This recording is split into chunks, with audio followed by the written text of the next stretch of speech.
Hello, I'm Trudy Little Powers, and I'm here today with Mary Jane Ray Ridgway and Hugh McWhorter, who y'all probably remember both of these people. And we are honored today to interview or talk to Mary Jane. She was a teacher when we were at Murrah High School, so some of you from Callaway probably remember her also. Mary Jane, we'd like to hear from you on your thoughts about Murrah in 66, 67, that era. Well, I had been at Kennington's department store after I graduated from Millsaps, and after working there for 6 months and staying there to late at night and working on Saturdays, I ran into Coach Merritt, and that's what we called he was a coach at the time. Mr. Cleveland was our principal. And he said, I really need an English history teacher. And he said, is there any way that you would possibly come to Murrah and teach? And it had been 3.5 years since I had left. And I was so anxious to leave retail after the hours and the hard work that I said yes. And I arrive, of course, and am so happy to be with everybody that I know, those wonderful teachers, and some that I knew on a personal level, like Karen Guilford, who had lived next door to a good friend. In fact, I had a carpool when I went through school that lasted from kindergarten all the way through school, and one of my carpool members lived next door to Karen. So she teased me all the time from the time I had pigtails, and she said, we wondered who would come and take that bait and teach 3 classes. And it was great fun. The students were wonderful, and I really enjoyed it other than all the preparation work that I had to do. It was just, I thought about it, and I think about people my age, it's like the time of wine and roses, but it really wasn't. It was a time of carnations and root beer and Brent drugstore and all the fun things that I remember now about those days that were really very similar to when I was graduated from Murrah in 61. You all reacted and did and enjoyed what we did. And you dressed, there wasn't a big change in dress or culture, and you had most of the same teachers I had. So it was, to me, I had lived away from Jackson for years, and moved back in 1997. And there's just a culture here and a love that permeates, I call it the economy of love. And I felt that at Murrah, and I felt it when I moved back to Jackson. And you can't put that on paper to have people move to your state, but the days at Murrah were those golden years. And I later went to Millsaps, and I felt the same way, because I had teachers that invested themselves in pupils, and I hope I invested myself somewhat in you. Well, how long did you teach at Murrah after we left in 66 or 67? Well, I think Mr. Merritt came to me in 1964 at Christmas when I was so eager to go into teaching. And so I taught that year, and then it was 65. And then 66. So when you graduated, I was not there. You graduated in 67. But you would have been sophomores. Oh, you only taught 2 years. I only taught 2 years. I married and moved away and taught 2 years. And then when my husband and I, he was a physician, and we moved all over the United States, but we ended up in Shreveport, and I taught English there. I did have enough sense to say I will teach one subject. Yeah.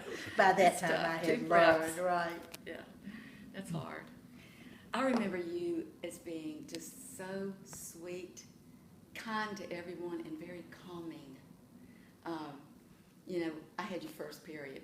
I think I had you for English, but maybe history. I'm really not sure. But I just remember, we got a little rambunctious, but you would walk in and stand at the door and just smile, and everybody, this hush would go across the room. I don't know if you remember the temporary classroom. Oh, yes, you know.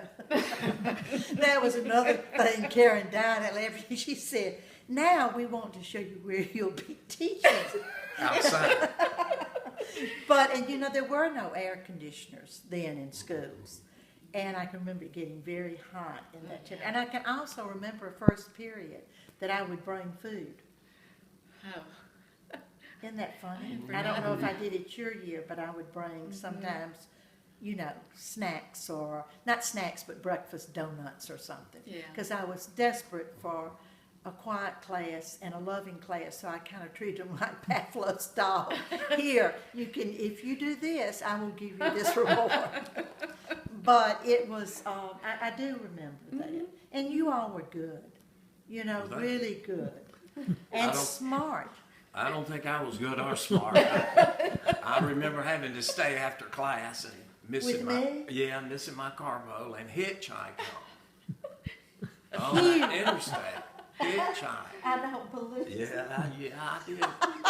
Hugh, were you naughty? Yeah, pretty bad. Well, I love the naughty boys, so that's fine. But she really was kind, though. That was the thing. Oh, that's right. I That's right. remember that. But I very did well. know that I had to, since I was not that much older from the seniors, you know, when I started teaching, I knew, I mean, Miss Musselwhite, Miss Roth, Miss Breland took me aside and said, you know, you've been sweet all these years. It's time when you go in the classroom not to be so sweet. You know, you're going to have to rule with, a velvet glove and an iron fist. And I had not had much practice at that. So I probably am, I'm kind of proud of myself. I made Hugh stay. I'm really, really proud of myself. He remembers you well.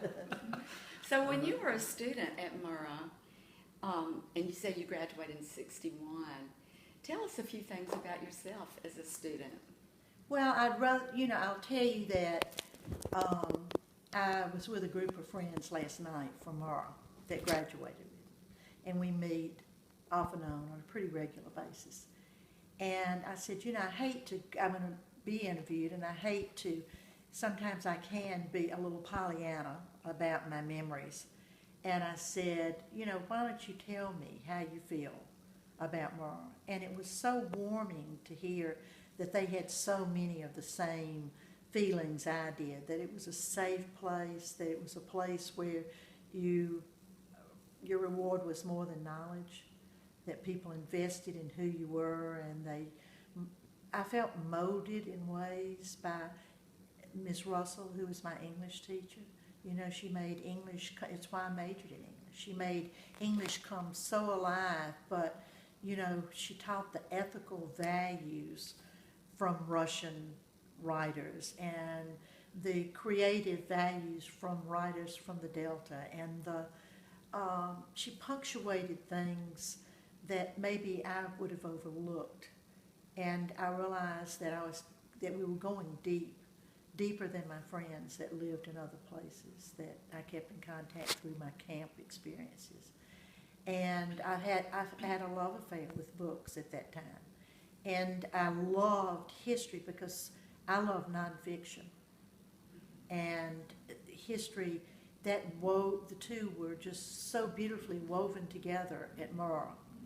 And I can remember so many times that I saw people who had been shy, or they were a little, they found it difficult to merge into, if they had moved there, into groups. And I saw wonderful efforts by teachers to help them get adjusted, or if somebody was grieving, they went beyond.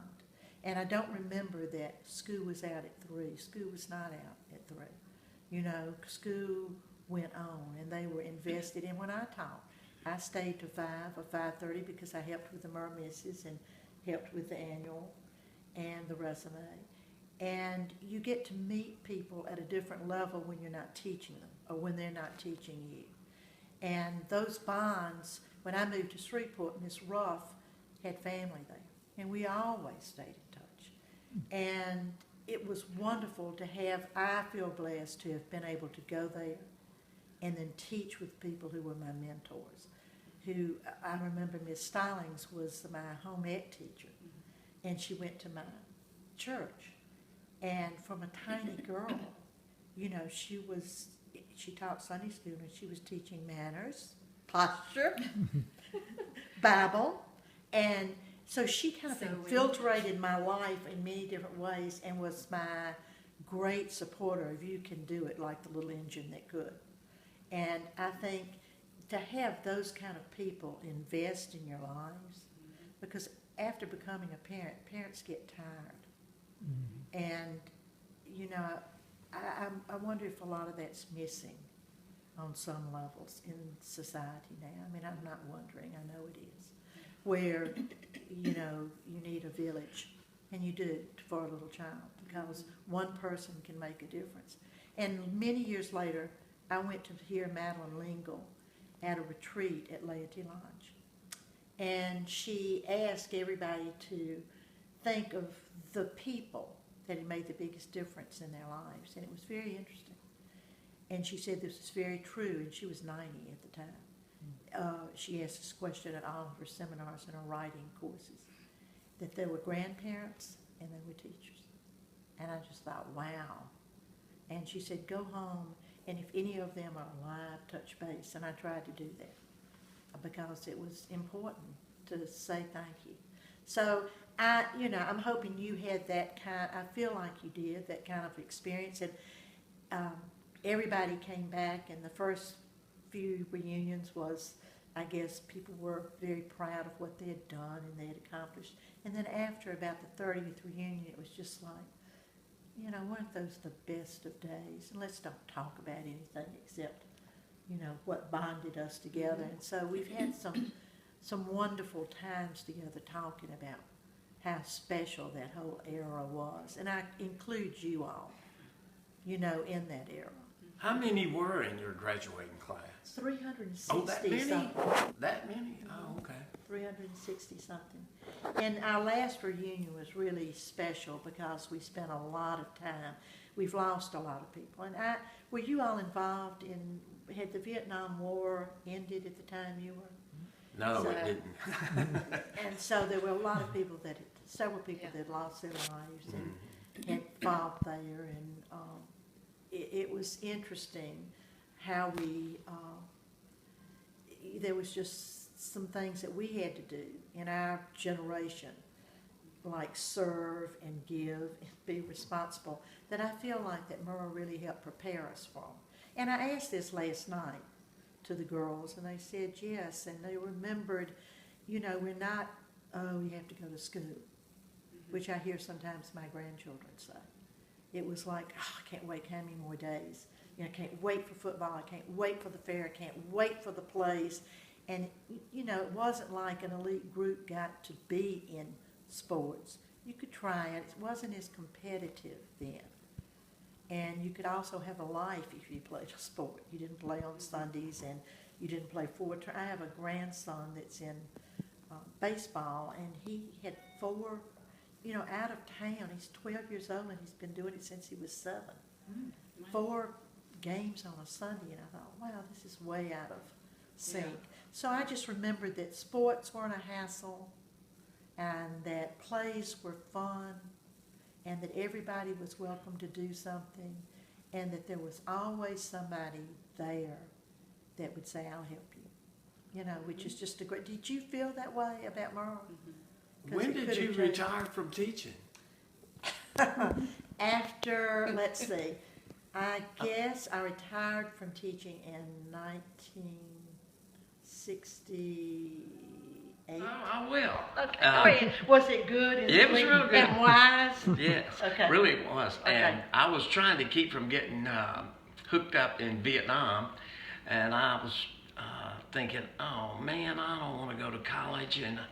And you said, look, if you don't ever do anything in your life, go to college and finish college for the personal self-satisfaction. And I'll never forget that. And I am so pleased that that's what I told him. Yeah. Because it is true. I've been repeating that to my children, and been repeating. They had bumper stickers in their rooms that said, readers are leaders. Yeah. You know, so I'm glad that that's what I told you. It took me about, I think I graduated, I was about 40, but I finally did it. Well, I'm so proud of you. Where did you go to school? Well, I went a lot of places. LSU, Southern, Hines, Mississippi College, and I graduated from Belhaven. Well, good. And I always thought about you every time I signed up to CBA register. now. So Every time I signed up to register, You came a long where's way. Mary Jane? I'm in school. Hugh, I love it. I mean, it makes me teary. I think that's the sweetest thing. That's right. Well, I'm glad I made an impact of some kind, darling. Yeah, I tell you, it's This is going to be the interview of all interviews. Well, we want to We've make sure gone we from invite deep- you. Will you come to our reunion? I would love It's to June the come to 9th, your 10th, and reunion. 11th this summer. at the. I would We would love, love I for hope- we would love for you to I'm come. hoping that I can be there. I really am. We do too. Well, I appreciate you all Yes, coming. thank you Well, so thank much. you. Somehow for we giving us- missed the really things we were going to talk about Murrah High School. Well, you really hit on some good points, though. It's all about the relationships Right, and the it is. people, and that's the way I think we all feel, you know, from Murrah And and you know, Callaway. there It are was people the people. that are still in my life. Mhm. And so many times, having lived many different places, they don't know their high school friends. They're gone from high school. And my high school friends have always been a real base of support and love, and there was, I guess you could say, there was a lot of there, you know, at Murrah High School. And so I will end it with that, because we certainly don't want to go back to find out something else that I